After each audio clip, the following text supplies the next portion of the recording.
Sup? Though. This story honestly seems totally made up until you review the police report, because the police officially kind of confirm much of what the family claims to be true about their haunting experience. And if that doesn't convince you, there's actually a movie adaptation called Veronica on Netflix, and they claim this is true too. So Really? Let's see what you think. In 1992, a police station in Madrid, Spain, received a frantic phone call from Maximo Gutierrez, claiming that he and his wife were being attacked by tall, shadowy figures. Oh my The responding God. officer didn't believe his initial... That sounds like, what's it called? Lock key? The locks? The key? Something like, it's on Netflix. The shadow, shadow people and shit.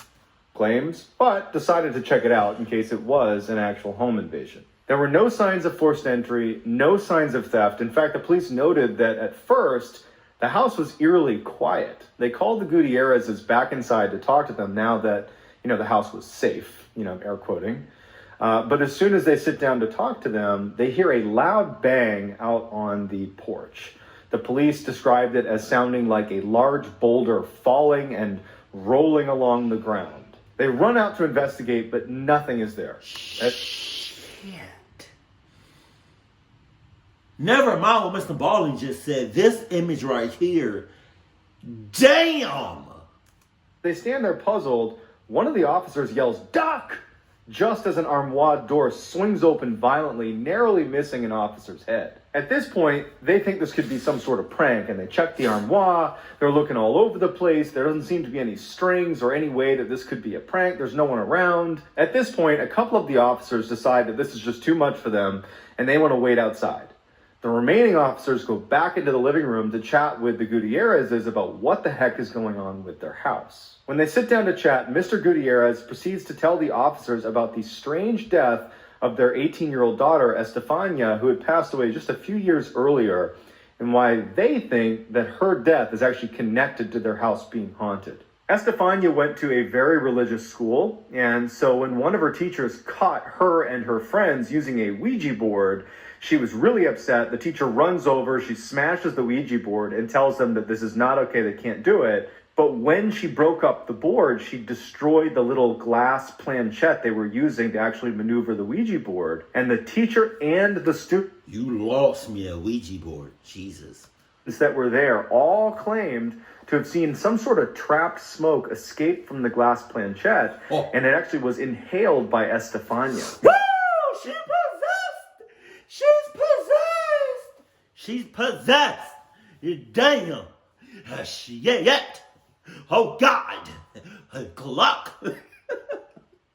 Gutierrez claimed that from that moment on, his daughter's physical and mental health began deteriorating. Estefania started telling her parents about these strange people she kept seeing in the house, especially at night when she was laying in bed. There'd be these shadow figures that would come out of the closet, come in the door, and they'd crawl all around her room. They'd even grab her sometimes at night. Her parents brought her in for testing, and no doctor could explain what was wrong with her.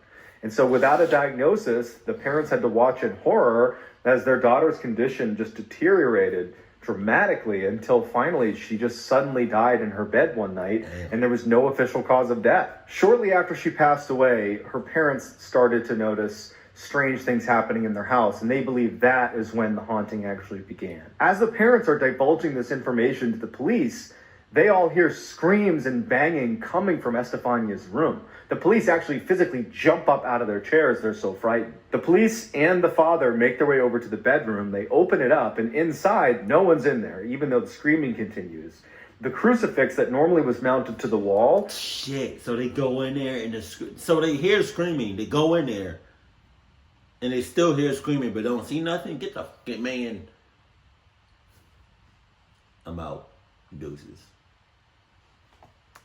was in the middle of the floor.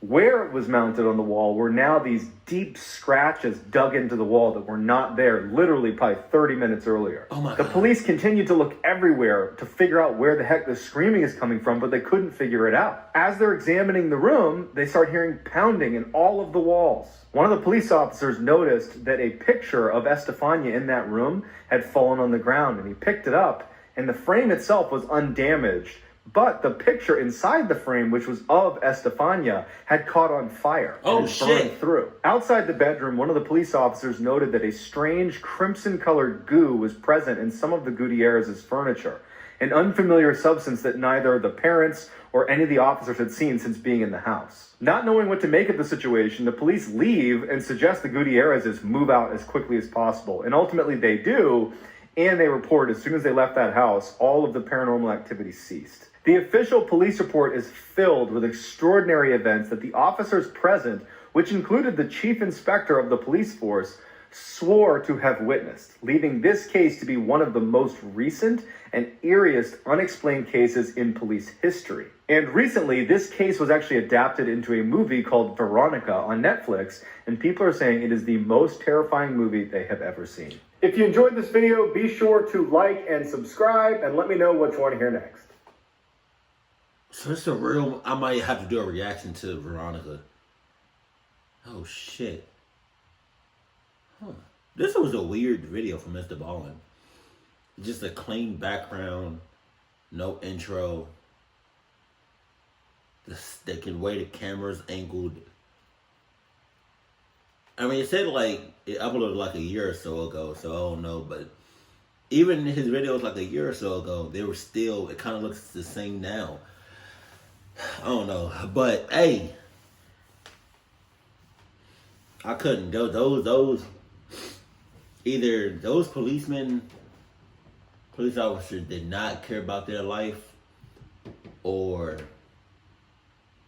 they had some Adidas on their side, because I could not go in there. Because as soon as I would have heard some screams, went into the room and heard the screams again, but I didn't see nobody, that's when you got it. Like, that's when you got it. Put this place on lockdown, shut the whole operation down, shut all operations down. The Gutierrezes, I don't know how to say their last name. The Gutierrezes, I don't know how to say it.